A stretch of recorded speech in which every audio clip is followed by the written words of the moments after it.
Hello first year students. तो आज की वीडियो में हम बात करने वाले हैं अपने आरजीपीवी की फर्स्ट ईयर के इंजीनियरिंग फिजिक्स के मोस्ट इंपॉर्टेंट क्वेश्चंस की।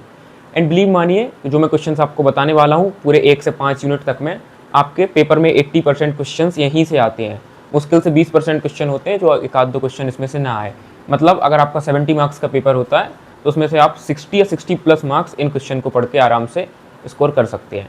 तो चलिए बिना किसी देरी के हम यूनिट वाइज देखते हैं कि हमारे मोस्ट इंपॉर्टेंट क्वेश्चंस कौन से हैं। चलिए तो सबसे पहले हम अपनी यूनिट 1 के मोस्ट इंपॉर्टेंट क्वेश्चन देख लेते हैं। तो आपकी यूनिट 1 है क्वांटम फिजिक्स या क्वांटम मैकेनिक्स करके। सबसे पहले क्वेश्चन है इसका, डिफाइन फेज वेलोसिटी और ग्रुप वेलोसिटी। फेज वेलोसिटी और ग्रुप वेलोसिटी क्या होता है, ये डेफिनेटली आता है एंड साथ के साथ एंड देयर रिलेशन। तो इनमें एक रिलेशन होता है Vg is equals to Vp minus lambda D Vp upon D lambda.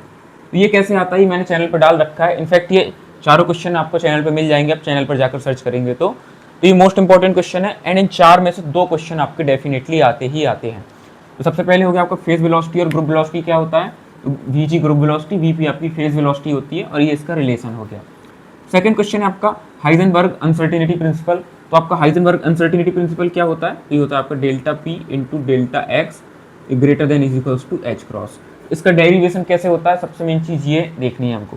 तो हाइजेनबर्ग अनसर्टेनिटी प्रिंसिपल क्या होता है एंड इसका डेरिवेशन क्या होता है। एंड एक क्वेश्चन इसका और कई बार आ जाता है कि इसका एप्लीकेशन क्या होता है, तो आपको देख लेना है कि ये यूज़ कहाँ कहाँ होता है। थर्ड क्वेश्चन है हमारा श्रोडिंगर वेव इक्वेशन। तो मेन मोस्ट इंपॉर्टेंट फर्स्ट और सेकंड क्वेश्चन में से एक डेफिनेटली आएगा। श्रोडिंगर वेव इक्वेशन कर लेना है। इसमें 2 होती हैं, एक टाइम डिपेंडेंट, टाइम डीईपी मतलब डिपेंडेंट, एक होता है time independent, I N D मतलब इंडिपेंडेंट। तो 2 इक्वेशन होती हैं, दोनों पढ़ के जानी है। एंड लास्ट में है particle in a 1 dimensional box. ये भी मैंने पढ़ा रखा है, काफ़ी इंपॉर्टेंट टॉपिक है एंड ये अपने आप में एक ही टॉपिक है। इसको थोड़ा सा रटने की चीज़, अगर आपको समझ नहीं भी आ रहा हो तो अगर आप इसको सिंपल रट लेते हैं तो भी आपका काम चल जाएगा, बट पेपर के लिए ये 4 में से कोई भी छोड़कर नहीं जाने। चलिए यूनिट 2 पे बात कर लेते हैं। तो यूनिट 2 है आपकी वेव ऑप्टिक्स। वेव ऑप्टिक्स की मेन ये 4 इंपॉर्टेंट टॉपिक है एंड ये चारों मैंने चैनल पर पढ़ा रखे हैं, तो अगेन आप चेकआउट कर सकते हैं। तो सबसे पहले हमारा न्यूटन रिंग्स का एक डायग्राम बनता है, थोड़ी सी थ्योरी है, सब कुछ पढ़ के जाना है। 7 मार्क्स का क्वेश्चन आता है और आराम से हमारा हो जाता है एंड ये इंपॉर्टेंट मोस्ट इंपॉर्टेंट है। सेकंड नंबर पे आता है माइकलसन इंटरफेरोमीटर। अगेन एक अपार्टस होता है माइकलसन इंटरफेरोमीटर, इंटरफेरेंस फिनोमिना को देखने के लिए। तो ये क्या होता है, इसकी थ्योरी देख लेनी है प्लस डायग्राम देख लेना है। इसमें एक एडिशनल टॉपिक है, प्लस करके लिख देता हूँ, फ्रिंज फॉर्मेशन। फ्रिंज फॉर्मेशन, जब आप माइकलसन इंटरफेरोमीटर में लेंस के थ्रू देखते हैं तो आपको कुछ ऐसे गोल गोल फ्रिंजेस दिखाई देते हैं, कुछ गोल गोल लाइंस टाइप की दिखाई देती है सर्कुलर। तो ये फ्रिंज कैसे बनता है, इसका फॉर्मेशन कैसे होता है इस इंटरफेरोमीटर में, ये देख लेना है। थर्ड नंबर पे आपका मैक्जेंडर इंटरफेरोमीटर। तो ये भी माइकलसन की तरह ही है, थोड़ा सा जस्ट उससे डिफरेंट है, तो आपको मैक्जेंडर इंटरफेरोमीटर भी पढ़ लेना है। एंड ये मैंने चैनल पर बहुत अच्छे से पढ़ा के रखा है। अगर आपको ये अक्सर ये बहुत कन्फ्यूजन होता है इसमें, इस वाले टॉपिक में माइकलसन सबको समझ आ जाता है बट मैक्जेंडर जो है इसमें थोड़ा सा बच्चों को डाउट रहता है, तो ये मैंने बहुत इजी लैंग्वेज में पढ़ा के रखा है, चेकआउट जरूर करें, आपको बहुत आसानी समझ आ जाएगा। एंड लास्ट में एक टॉपिक है explain relay criteria for optical resolution. Mainly हमको ध्यान देना है रिले क्राइटेरिया पे। तो हमारा रिले क्राइटेरिया क्या होता है, जिससे हम डिफ्रेंशिएट कर सकते हैं कि एक जो लाइट हमको दिखाई दे रही है वो 2 डिफरेंट लाइट सोर्स से आ रही है। कुछ टॉपिक है, देख जरूर लेना है। इन 4 में से आप ये मानिए 1 से 2 सवाल 100% कन्फर्म है। एक टॉपिक में और लिख देता हूँ, अगर ये 4 हो जाए एक चीज़ जरूर पढ़ के जाना, और जब आप ये सीख रहे होंगे तो आपको इसकी जरूरत क्यों भी पड़ेगी। एंड ये टॉपिक आ जाता है, ये है फिनोमिना ऑफ इंटरफेरेंस। जो लाइट की वेव्स होती हैं उनमें इंटरफेरेंस कैसे होता है, कैसे कंस्ट्रक्टिव इंटरफेरेंस होता है, कैसे डिस्ट्रक्टिव इंटरफेरेंस होता है, तो ये सब फिनोमिना ऑफ इंटरफेरेंस के नाम से टॉपिक आता है। कुछ और एग्जाम में आता है कि explain the phenomena of interference of waves of light, ऐसा कुछ करके आता है, तो उसको जरूर ध्यान से पढ़ लेना है। तो आपकी यूनिट 2 खत्म हो गई। अब यूनिट 2 के बाद डायरेक्ट यूनिट 3 पे नहीं जाना है, उसके पहले आपको यूनिट 4 पढ़ लेनी है, वो मोस्ट इंपॉर्टेंट है एंड मोस्ट ईजी यूनिट है एंड उससे 2 से 3 क्वेश्चन कन्फर्म आते ही आते हैं। तो चलिए मोस्ट इंपॉर्टेंट यूनिट 4 की बात कर लेते हैं। यूनिट 4 है आपकी लेज़र। सबसे पहले लेज़र का फुल फॉर्म नहीं भूलना है, बहुत से लोग इसका फुल फॉर्म ही भूल जाते हैं। तो light amplification by stimulated emission of radiation, light amplification by stimulated emission of radiation. तो लेज़र में सबसे पहला क्वेश्चन है लेज़र प्रॉपर्टीज़ क्या होती हैं। तो लेज़र क्या होती है, मोनोक्रोमेटिक होती है, हाईली डायरेक्शनल होती है, हाई इंटेंसिटी होती है। तो ऐसे कुछ पॉइंट है कि लेज़र की प्रॉपर्टीज़ क्या होती हैं और लेज़र का कंस्ट्रक्शन कैसे होता है। एक और पॉइंट लिख देता हूँ, कंस्ट्रक्शन कैसे होता है, ये क्वेश्चन ज़्यादातर हर बार एग्जाम में पूछा जाता है। सेकेंड नंबर पे स्पॉन्टेनियस और स्टिमुलेटेड इमिशन में क्या फ़र्क होता है। तो जब इलेक्ट्रॉन्स इमिट होते हैं हायर लेवल से लोअर लेवल पे, तो कुछ स्पॉन्टेनियसली होती है, कुछ स्टिमुलेटेड होते हैं, तो क्या फ़र्क होता है ज़रूर देख लेना है। मोस्ट अगेन इंपॉर्टेंट क्वेश्चन है, relation between Einstein coefficients A and B.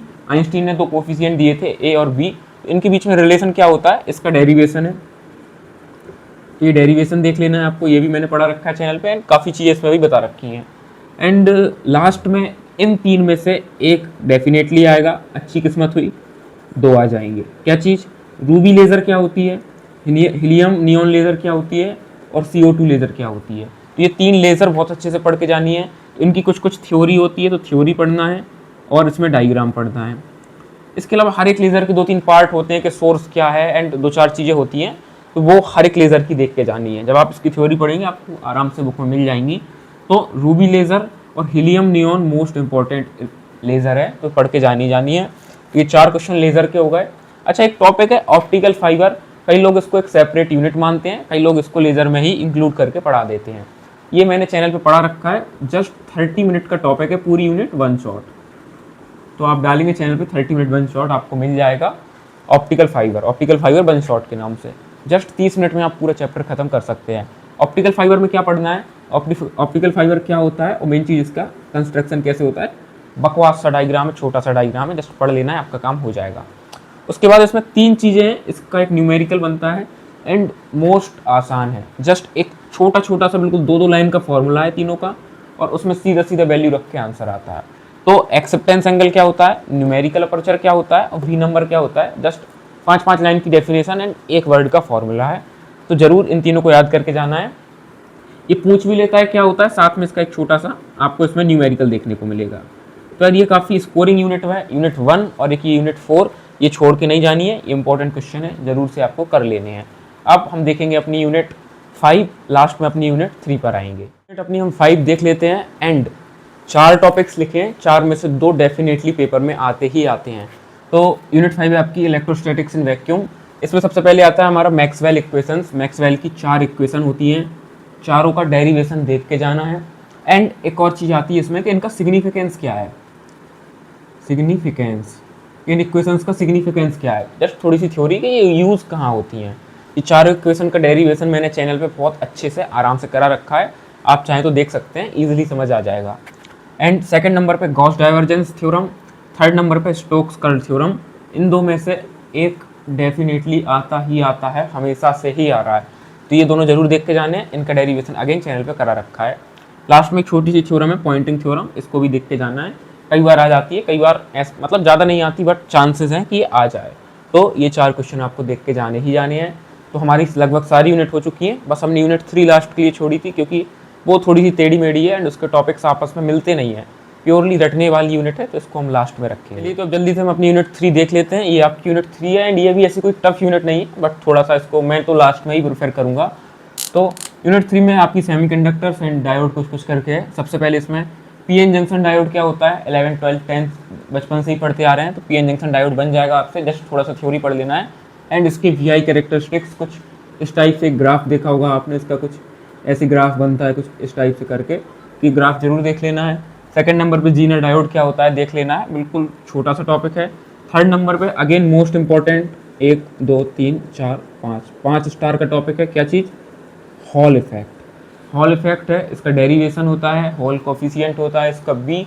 तो हॉल कोफिशिएंट कैसे निकलता है, हॉल इफेक्ट होता क्या है, बहुत अच्छे से देख के जाना है। अगेन इस पर जितने स्टार लगा सकते हैं लगा लीजिए। इसके बाद आता है सोलर सेल। सोलर सेल में क्या, थ्योरी प्लस डायग्राम होता क्या है। सोलर सेल का डायग्राम कैसे बनता है, पीएन जंक्शन से ही बनता है, कैसे बनता है जस्ट देख लेना है। लास्ट में एक टॉपिक है Kronning penny model, KRONNING, Kronning penny model. ये भी आता है, पेपर में आता है, बट बच्चों को ये काफ़ी टफ लगता है थोड़ा पढ़ने में, तो और बोरेंगे, क्योंकि ये सिर्फ प्योर रटने वाली चीज़ है। तो अगर आप रट सके तो इसको जरूर रट के जाइए, और ये पेपर में पूछा जाता है, बट मैं इसको लास्ट प्रायोरिटी पे रखता हूँ, तो आप चाहें तो इसको भी पढ़ के जाइए। इस तरीके से हमारी 5 यूनिट खत्म हो चुकी हैं। आप 5 यूनिट पढ़ के जाते हैं, अगेन डेफिनेटली आप 60 जो टॉपिक्स मैंने बताए हैं उनसे ही अकेले 60+ आउट ऑफ 70 स्कोर कर सकते हैं। वेल अगर वीडियो अच्छी लगी तो वीडियो को लाइक जरूर से करें, एंड आपके अदर जितने भी सब्जेक्ट हो गए like BME, civil mechanical, computer and mathematics, सबके इंपॉर्टेंट टॉपिक चैनल पर डले हुए हैं, उनको चेकआउट जरूर से करें एंड चैनल को सब्सक्राइब जरूर करें ताकि इसी तरीके का और कंटेंट आपको मिल सके। मैं मिलता हूँ नेक्स्ट वीडियो में, तब तक के लिए बाय।